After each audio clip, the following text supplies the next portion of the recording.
Did I seriously wake up at 4:30 a.m. Japan time for this showcase? I mean, by no means a bad presentation, but this was a showcase. Let me repeat, a showcase. The last one we had was in 2021, and that, my friends, was a banger.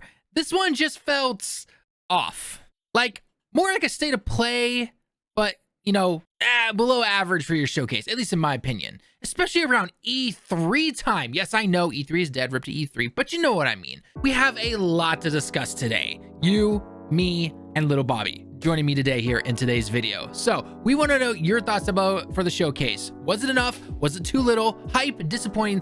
All your comments down below right now. Welcome to 5 9 Direct, everyone. My name is Tallen, and again, joining me today is the legendary little Bobby.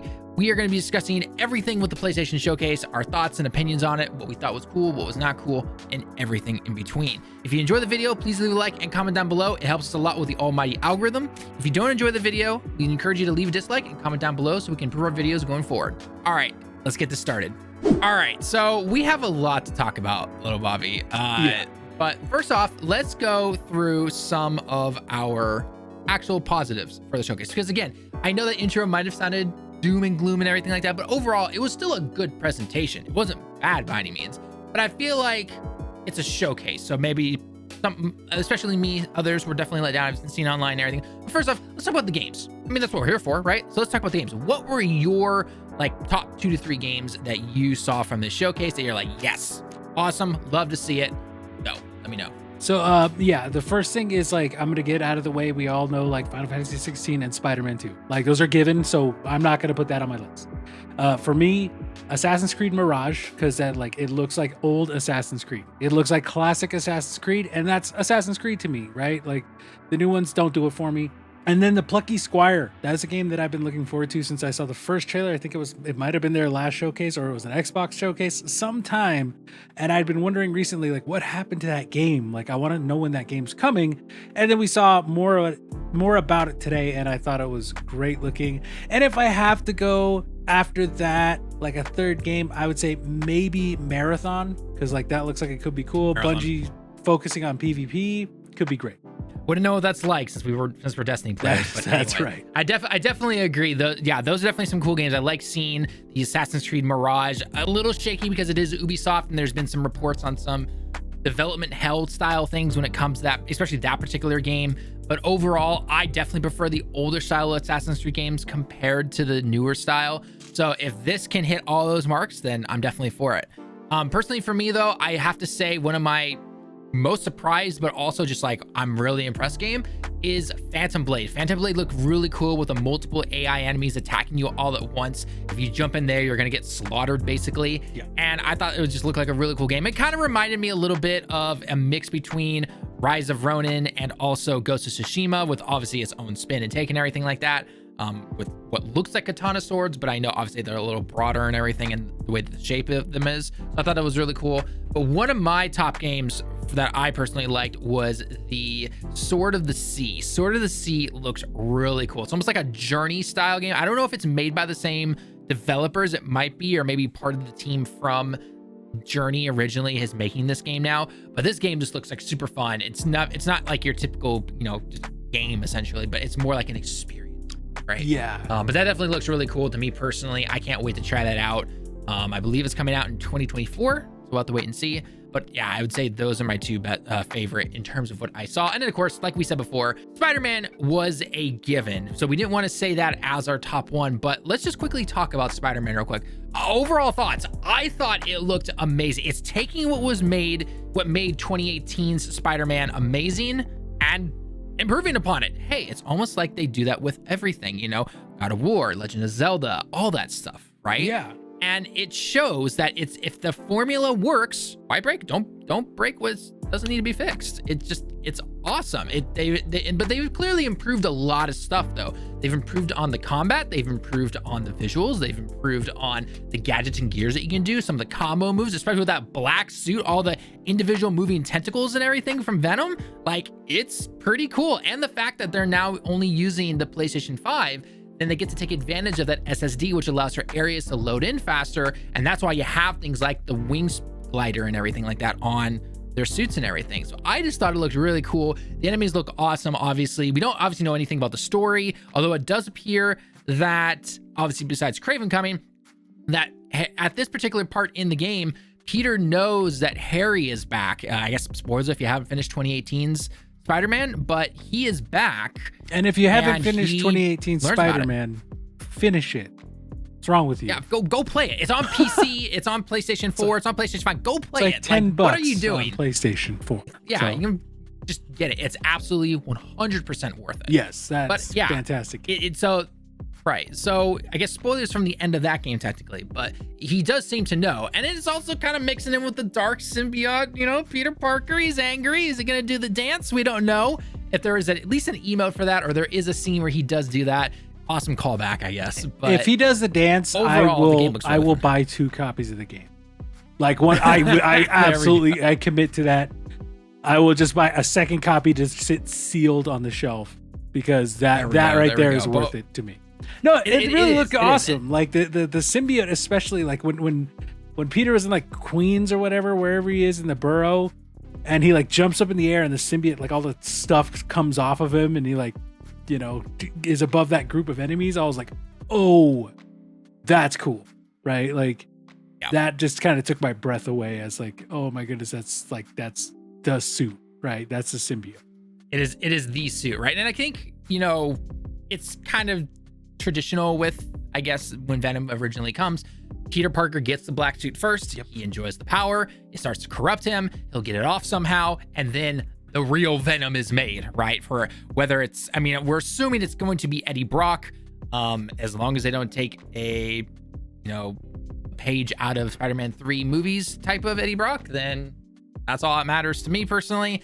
But I'm super excited for whatever kind of story they've made and everything, especially because this is an older Spider-Man, right? Like the symbiote has always been there when he's kind of like out of high school sometimes, but also in high school, or maybe he's just about finishing and everything. But we've already known that this particular Peter Parker, he's been a Spider-Man for a good like 8 to 10 years or something like that. Yeah. So this is going to be a very different spin on it, which I'm all here for. I'm all 100% for it. Not to mention we got Miles Morales, who instantly realized at the end of that little trailer that no, something's wrong with him. Yeah. Something's going on here. So we need to figure something out. So I'm definitely looking forward to that and everything, which means obviously switching between both Spider-Mans is really cool. They upgraded the gadgets where you get to create your own walk line out of web, which means more stealth takedowns and everything, which I'm 100% for because I love doing that personally.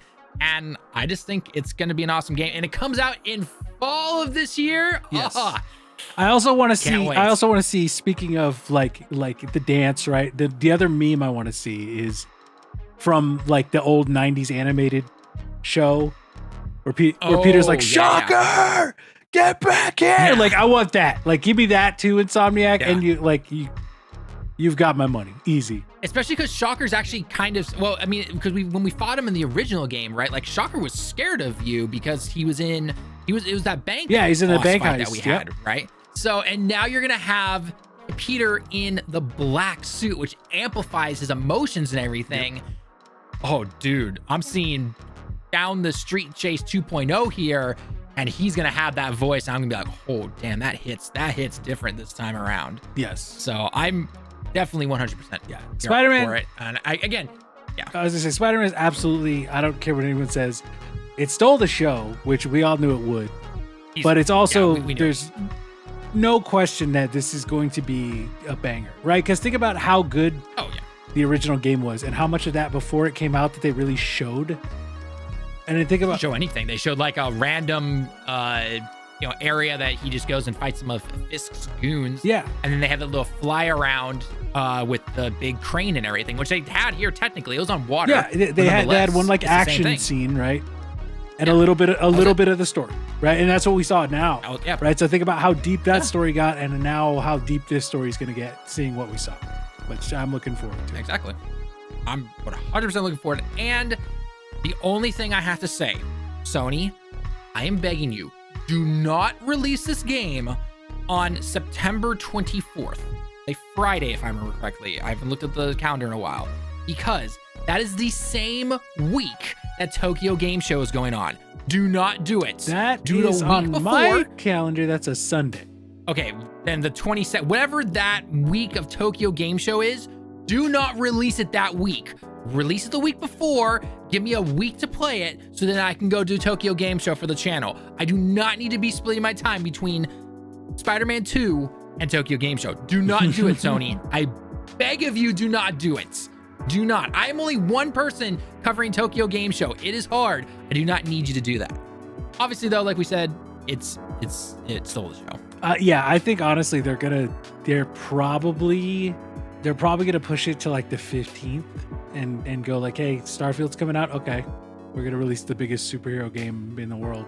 Yep. Especially because they wanted to compete with Starfield. Yeah, I can't see how they wouldn't do that. But we can talk more about that idea a little later. What we should do is we should go over the rest of these games. Yeah, talk about because there were definitely quite a few. Metal Gear Solid 3 Remake, there were rumors about it and everything. And that trailer, it was CG, nothing, no gameplay or anything, but hey, people are excited because I think it kind of reminds people of how good things like Resident Evil 2 Remake and Resident Evil 4 Remake are. And Metal Gear Solid 3 is like legendary, right? So exactly, it is. So people are hoping. It is Konami, so I'm a little nervous, but it could be good or it could not. Whoever's developing, so I'm really hoping that whoever's developing it is like Konami's just simply paying the bills essentially, and whoever's making it really has some love for this, and I really have high hopes for it. We got to see some other games though, like Alan Wake 2 for those who really like that. We saw Ghost Runners 2, which was really cool. Definitely looking forward to that. We already talked about AC Mirage. We got Grand Blue Fantasy for all you JRPG lovers. And there's just a lot more. I mean, heck, we even got Marathon from Bungie, which was kind of a shocker to see. The only thing I was a little disappointed with, though, is we didn't get to see a lot of gameplay from a lot of these, unfortunately. I mean, there was like a mix of like cinematics with some gameplay that you can kind of tell that probably that's what the game's going to play like. But it would have been nice to see more gameplay in my personal opinion. A lot of people, full disclosure, everybody watching this is our second recording of this because we had some technical issues. Oh, yeah. Right. We were supposed to even have Lethal on here, and I'm sorry, Lethal, that didn't work out because he said some really great stuff. I was trying to make a B for me. Like I would say I give it a B, but that's not a B. But one of the things that I think we all agreed on when we talked about it earlier was the most disappointing thing was the lack of gameplay. Like that almost everything was a CGI trailer, right? And that was like Spider-Man. Yeah, we had like a 12-minute thing, right, of Spider-Man. That was a lot of gameplay they showed, but like nothing else had gameplay. Like I think Plucky Squire did and Teardown did, but Teardown's already out. Assassin's Creed Mirage, we can only assume we know how that plays based on how old Assassin's Creed plays. Right, but it was still a CG trailer. Yeah. I mean, even the very first game they showed off from what's called Fair Games, which kind of looked like the Payday type of game or whatever. The heist game. Yep. Right, the heist game. That was all CG. Yeah. Now you can easily play it frame by frame and be like, okay, look, that whole ability where you throw out the little like electrical ball and it shocks your opponents and everything. Yeah, that's probably gonna be a gadget that you see in the game and everything. But that's not gameplay because it's not gonna look like that. It's not exactly how it's gonna play or anything. Yeah. So it just feels like maybe Sony isn't feeling as challenged from maybe Xbox and the other competitors to really put their A game forward and be like, look, here's a bunch of gameplay for all this stuff, right? Like obviously if it's not ready and there's not a lot of gameplay to show, I understand that. But when, I don't know, I would say 90%, maybe 80% of your games don't show any gameplay at your showcase that you haven't had since 2021. Yeah. That's a little disappointing in my personal opinion. Yeah. Now, one of the things that I was mentioning earlier was that, I said, hey, who knows what they're doing, like how aggressive they're going to try and go at Xbox right now. Because like right now, if I'm Sony, right, Xbox is in one of the weakest positions they've been in, right? The only thing keeping Xbox alive right now is Game Pass. The fact that, they just put out Redfall. It's like the worst rated AAA in a couple years, I think. Well, this year by 10 points almost, right? And I mean, Forspoken came out this year, and Forspoken is not great. It's not the worst game ever, but it's not great. And Redfall was just way worse in every way. And so Microsoft is on its back foot. And if I'm Sony, I'd be trying to go for the kill, right? Like going, hey, you don't need that. Game Pass sure is great, but like we've got this cool stuff. Now, I'm thinking that there's like Sony, you know, if they're really trying to go for the killing blow, they're gonna go, hey, we're gonna release Spider-Man the same week as Starfield and make people pick. The other thing is, you know, we looked it up earlier. The Summer Games Fest date is about 3 days before the Xbox showcase. And my thoughts, and we talked about this earlier too, was maybe Sony holds off some big stuff for that. Like, because they revealed Factions, right? Like the big grand reveal of Factions was last year, and the Last of Us show. Right now we know because the writer's strike, the Last of Us show isn't in production right now. But Factions has been in production for a year. They could be going like, hey, we're going to show off that. We're going to show off some of the other stuff, like what the London studio has been doing, right? They could just be going like, hey, we're going to save some stuff for right before that Xbox showcase, because we want to make sure that people know, hey, we're still here. Even though Xbox has got their thing in 3 days, we've got better stuff for you. Now, that would be real bold for them to pull off their own showcase, right? And make it like, because right now, tons of people are like, oh, it's the most disappointing thing ever. I thought it was okay. Like you said, you know, you thought it was like a B minus, right? It's about a B minus. Yeah, and that's probably what I would. I would say like B to B plus for me, right? Because I like indies, so having all those little kind of cool, cute indies, I'm fine with that, right? Like Plucky Squire is probably going to be one of my favorite games this year if it comes out this year, right? Just because it looks great and I like what the gameplay is showing, and like Sword of the Sea, like you said, right? Talos Principle 2, Talos Principle 1 is amazing. So, these things could be great, but if they're going, yeah, we're gonna pull out like the Ghost of Tsushima PC announcement and Ghost of Tsushima 2 formal announcement and Factions first gameplay, you know, and all this other stuff, like right, you mentioned like Sly Cooper or Infamous ports, right? Like if they pull out stuff like that, Infamous port or Sly Cooper, see a couple more things like that, I think would have made this go from a B minus for me personally up to at least an A minus. So yeah, but again, maybe it's some business move that they're trying to do, right? They're trying to kind of double hit it, right? They have their thing right now that gets people talking about them, and then right around the time that Summer Game Fest starts, then they're like, oh yeah, hey guys, by the way, mic drop, just drops it right there and be like, oh, hey Xbox, how's it going? Yeah, have fun with your presentation tomorrow. Yeah. Right? You know, who's to say, right? They're all businesses in the end, you know. Yeah. We're just making videos on YouTube and everything, but we're not controlling billion-dollar businesses, you know what I mean? Exactly. Yeah, we're not controlling any of that stuff. So maybe they do that. I don't know. But if they don't, then I think it will definitely feel a little bit more disappointing if we don't see anything at Summer Game Fest, right? Yeah. I don't think with Jeff's track record, I don't think they have nothing, right? And I think they have to. No, they have to have something. Yeah, because I mean, even Jeff Keighley has come out recently and said, "Hey, we've got 3 or 4 things that people are just gonna be like, oh my god, right?" And I'm thinking one of those is GTA 6. Probably. I can't imagine. And I assume PlayStation's probably gonna have the marketing for that, right? Because I think like last time, I think Xbox had GTA 5 marketing. They might have. I don't remember. I want to say like Sony had 4, and then I think Xbox had 5. And I think like if you're Rockstar, you gotta pick the lead platform. You have to, right? You're Rockstar. Yeah. So it'd be a simple, unless Microsoft goes, hey, we're just gonna give you like $5 billion for marketing rights, which they may. You know, who knows? They may. I mean, they're already throwing like quadruple that amount at Activision. So, I mean, yeah, they're throwing so much money at so much stuff. But yeah, like they could be going for that. But I think one of them is going to be like the Factions gameplay. I think that's definitely. I could easily see that coming out at Summer Game Fest.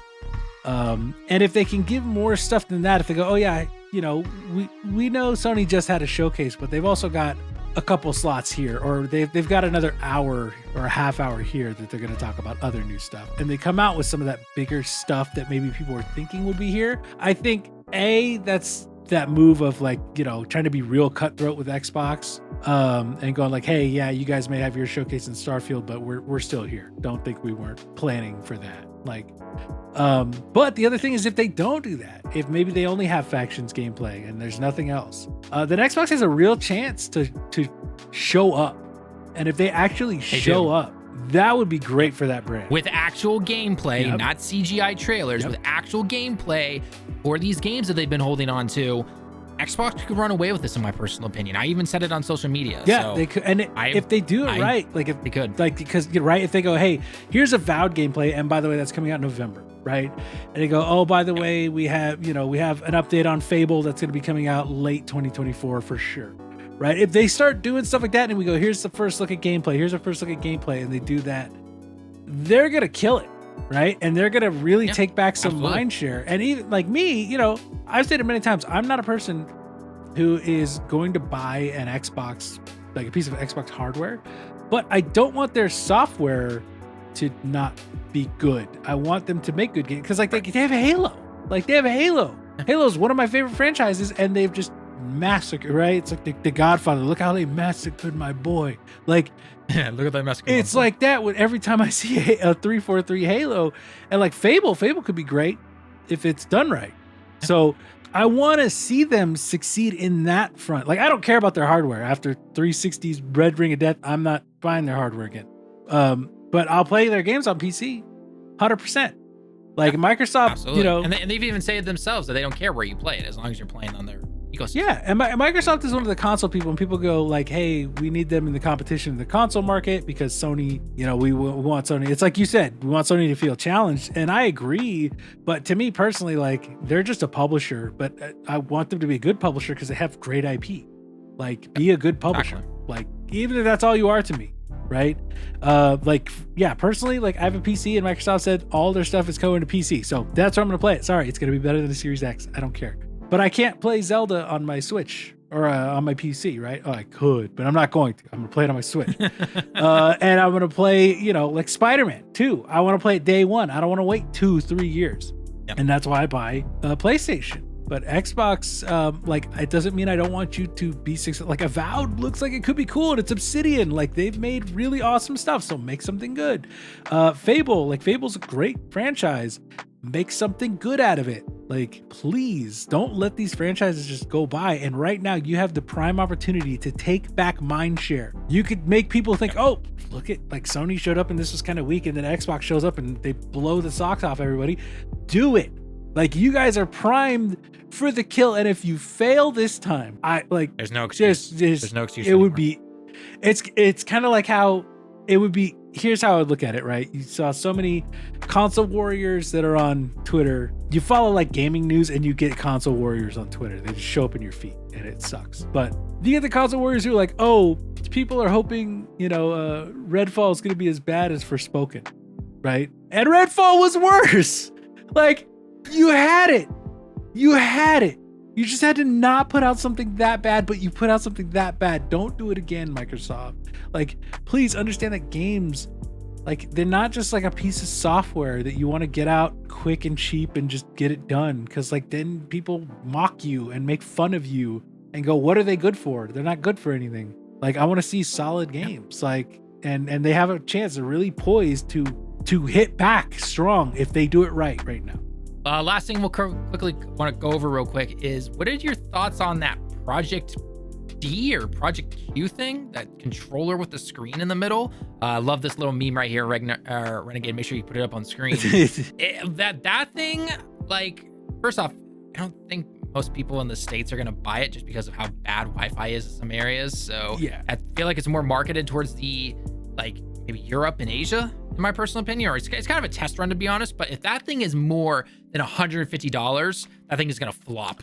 Yeah, it honestly is. Yeah, I think it can push up to 200, and that would be the top. That's pushing it. That would be pushing. That'd be like, oh, that's kind of expensive. Maybe I'll think about that if I see really good reviews, right? Like 200. If they go higher than 200, that thing is doomed. It will not sell. That thing is absolutely. If it's 200, it's gonna be like people who really like PlayStation, and who want the ability to remote play from their couch or their bed. Like, for me, like, I might do that so like I could just sit in our loft with Chin and he could be playing something and I could just be playing on the handheld, right? Because we have really good internet here. Right, but there's a lot of people who don't. Yeah, exactly. Based on where they live. And yeah, that's what I was gonna say. Is, but like with America, like you gotta put on that, like someone who's paying for good internet in America, it's like twice as much as Japan, right? Like ours, we have a good deal on ours, like a really good price, and it's $70 a month.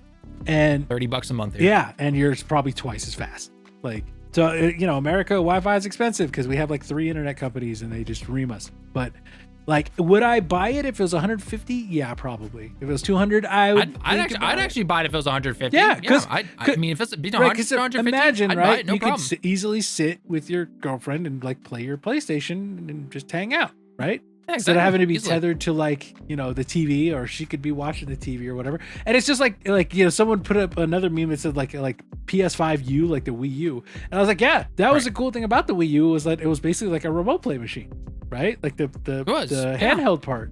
Like if you're because you someone could take the TV if they needed something for it, and you could just take the you know, controller remote screen thing and play it. So, and that's a cool thing. Again, the price is going to determine this thing's life. It really is. And like Lethal brought it up because I was like, well, I have a Steam Deck. Like I don't need that. I have a Steam Deck. I can remote play. And yeah, sure, it's not like native, but I could do it. And Lethal brought up like, but the haptics. And I was like, you know what? You got a point, because like, as much as like the DualSense has pissed me off, because I've had 2 of them drift in the last year. So now I'm on my 3rd one, and I'm praying that it doesn't do that anytime soon before I can get an edge. The haptics are so good on the DualSense 5. They are so, and having that as part of that experience is part of PS5, right? That's, to me, that's the most next gen thing about the console, is the advanced. Like I was playing Ragnarok, the new game plus, right before Zelda came out and before Burning Shores, and like I didn't notice the first time I was playing because I was so engrossed, but now like I know the story, so I'm not like paying attention to every single second, right? But I noticed like when you're doing the canoe, like you enter Svartalheim and Kratos goes like paddles on the right, like just the right side, you feel like the little in the control, and then when he switches it to the left, it switches to the left side, and it's stuff like that that's like so monumental, and it adds so much, but you don't think about it. And it if everyone who hasn't you. tried it, we're not joking here. Yeah. We're not, you know, pulling your leg. It actually does feel yeah, like Switch has like Rumble HD, and that's cool, but like the DualSense haptic feedback is otherworldly. It's like in Returnal, you can feel the rain and it feels like it cascades down the controller. It's nuts. And like having that in the handheld would make it feel like, even though you're playing on the small portable screen, you're still having that same experience, that immersive experience, you know. And not to mention the screen's bigger than the Steam Deck or the Switch, right? Like which is pretty nice, and it's 1080p. But again, 1080p 60 FPS. So as long as you can hit that, then the price is going to be the thing, right? If it's 150 bucks, price will make or break it. If it's 150, I'll probably get it pretty quick. If it's, but the only other thing I worry about is it going to drift?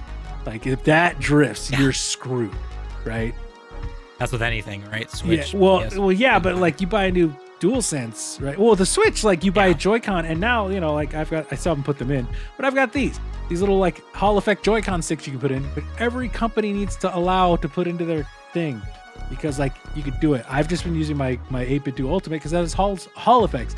Every single company needs to be using Hall Effect sticks, because like mechanical sticks just aren't it anymore. Like they just are not reliable with like how intense we play games. So, you know, it just is. But yeah, definitely. The price point, if the price point hits a good price, I think it'll do okay. And I think that's their cue to go like, hey, we're going to make another native one, kind of like Vita, but more like to the Steam Deck, where you can use your PlayStation library. Yeah, maybe you're playing them on low settings. Basically, like think about like a portable Series S, right?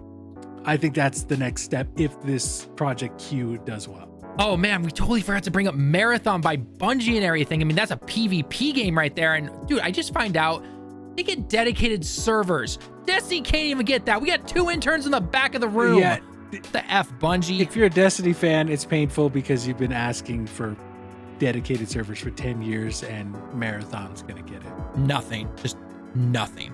But anyway, we want to hear from you guys. What are your personal thoughts when it comes to the showcase? Do you think it was good, bad? What were your highlights? What were your parts that you didn't like? What did you want to see if it was not shown here? Let us know all your thoughts in the comments. And as always, if you enjoyed the video, we ask that you leave a like and sub to the channel if you happen to be new. We put out content basically every day, whether it's shorts, streams, or videos. And again, we really appreciate it. And if you don't enjoy the video, then please leave a dislike and let us know how we can improve videos going forward. I've been Tallen with 59 Direct, joined here by the awesome little Bobby. We'll see you guys in the next one. Johnny.